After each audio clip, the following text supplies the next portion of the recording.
இயேசு நீங்க இருக்கையில நாங்க சோர்ந்து போவதில்ல. இயேசு நீங்க இருக்கையில நாங்க சோர்ந்து போவதில்ல. சமாதான காரணர் நீங்க தானே, சர்வ வல்லவரும் நீங்க தானே. சமாதான காரணர் நீங்க தானே, சர்வ வல்லவரும் நீங்க தானே. இயேசு நீங்க இருக்கையில நாங்க சோர்ந்து போவதில்லை. எத்தனை பேர் நம்புறீங்க? ஏசப்பா இருக்கும்போது நமக்கு ஏன் சோர்வு? பரிசுத்த வேதத்திலிருந்து மத்திய எழுதின சுவிசேஷ புத்தகம் 5ஆம் அதிகாரம் 9வது வசனம் இப்படியாக சொல்லுகிறது: சமாதானம் பண்ணுகிறவர்கள் பாக்கியவான்கள், அவர்கள் தேவனுடைய புத்திரர் எண்ணப்படுவார்கள். சமாதானம் இல்லாத எந்த இடத்துலையுமே ஒரு வேதனைகள் இருக்குதான் செய்யும். காசு இருந்தாலும் சமாதானம் இருக்காது, காசு இல்லாட்டியும் சமாதானம் இருக்காது. காசு இருந்துச்சுன்னா ஐயோ இந்த காசை எப்படி காப்பாற்றுறது, என்ன பண்ணுறதுன்னு தெரியலையே அப்படின்ட்டு ஒரு மன உளைச்சல் இருக்கும். காசு இல்லைன்னா அதுக்கு என்ன பண்ண போகிறோன்னு தெரியல, இதுக்கு என்ன பண்ண போகிறோன்னு தெரியலன்னு சொல்லிட்டு ஒரு புலம்பல் இருக்கும். அநேக விஷயங்களில் சமாதானம் தான் எல்லாருடைய வாழ்க்கையிலையும் ஒரு பெரிய ஒரு சந்தோஷத்தை உண்டாக்கும். அதனால தான் ஏசப்பாவுக்கு அவருடைய பிறப்பை குறித்து அருமையான தீர்க்கதரிசி சொல்லும்போது அவர் சமாதான பிரபு என்று சொன்னார். அதனால தான் ஏசப்பா மலை பிரசங்கத்தில் ஆரம்பிக்கும் போதே அவருடைய பாயிண்டில் சொல்லுகிற மிக முக்கியமான ஒரு பாயிண்ட்டு, சமாதானம் பண்ணுகிறவர்கள் பாக்கியவான்கள். நிறைய இடத்துல குழப்பத்தை உண்டு பண்ணுறவங்க தான் நிறைய இடத்துல இருக்கிறாங்க. கிறிஸ்தவர்களே குழப்பத்தை உண்டு பண்ணுறவங்க இருக்கிறாங்க. அந்த குழப்பமான சூழ்நிலைகளை ஏன் அதில் ஒரு சந்தோஷத்தை பார்க்கிறார்கள் என்று தெரியல. நிறைய இடத்துல மனம் திரும்புகிறவர்கள் மனம் திரும்பட்டும். ஆண்டவர் சொல்லியிருக்கிறார்ல, இதோ சீக்கிரமாக வருகிறேன், அவனுடைய கிரியைகளுக்கு தக்கதாக பலன் என்னோடு கூட வருகிறது.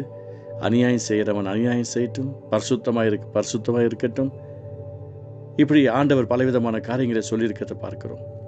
போட்டு கொடுக்குற சில நபர்கள் இருக்கிறாங்க. பல ஆண்டுகளுக்குமாக என்னை தேடி ஒரு மாமியார் வந்தாங்க. அவருடைய மருமகளை குறித்து பேசுவதற்காக அந்த அம்மா என்னோட கூட பேசிக்கிட்டு இருந்தாங்க. பயங்கரமாக கண்ணா பின்னான்னு பேசிகிட்டு இருந்தாங்க. எல்லாத்தையும் கேட்டுக்கிட்டு இருந்தேன். அவங்க இப்படி போனதுக்கப்புறம் அந்த நேரத்தில் அவங்க மருமகள் வந்தாங்க. உடனே என் கூட அவங்க பேசும்போது இருந்தாங்க. அப்போது ஒரு சிலர்லாம் இருந்தாங்க. அப்போது நான் சொன்னேன், உங்களை பற்றி உங்கள் மாமியார் அவ்வளோ ஒரு சந்தோஷமாக பேசிட்டு போனாங்க. பயங்கரமாக உங்களை பற்றி உயர்த்தி பேசிக்கிட்டு இருந்தாங்க.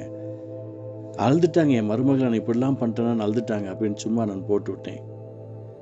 உடனே எங்கள் மாமியார் கூட கரெக்டு தானே, நான் தானே தப்பு பண்ணிட்டேன். ஜஸ்ட்டு கொஞ்சம் நேரத்தில் அவங்க இருவருக்குள்ள அந்த கசப்புகள் வெறுப்புகள் மாற ஆரம்பித்தது.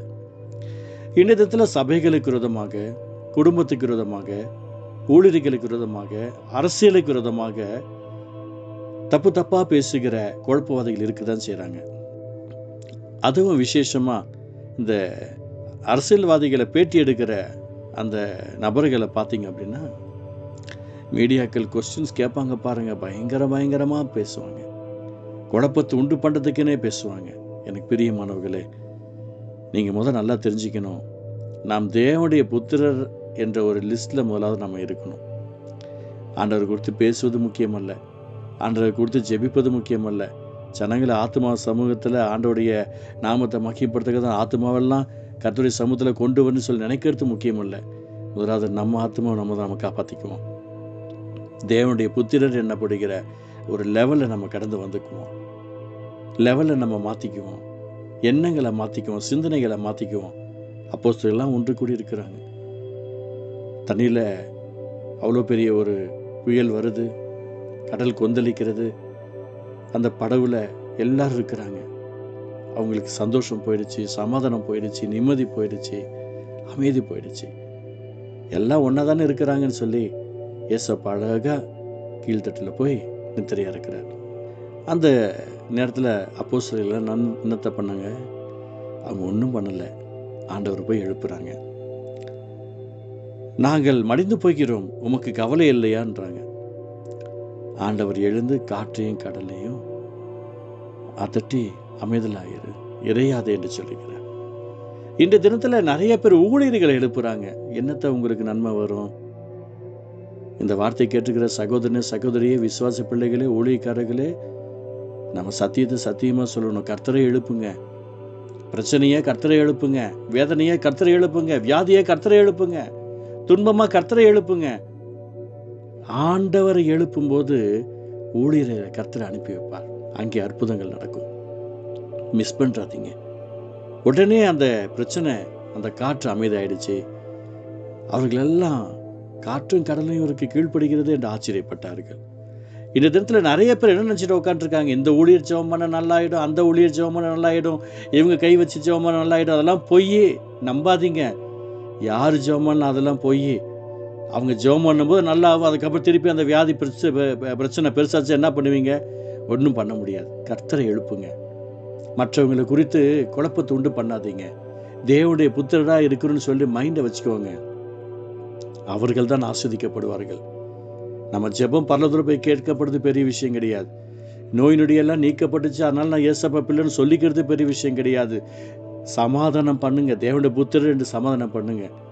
மற்றவர்களுக்கு இடம்லாம் இருக்காதீங்க. ஆண்டவருடைய அன்புக்குள்ள இன்னும் ஆண்டவருக்காக நெருங்குங்க.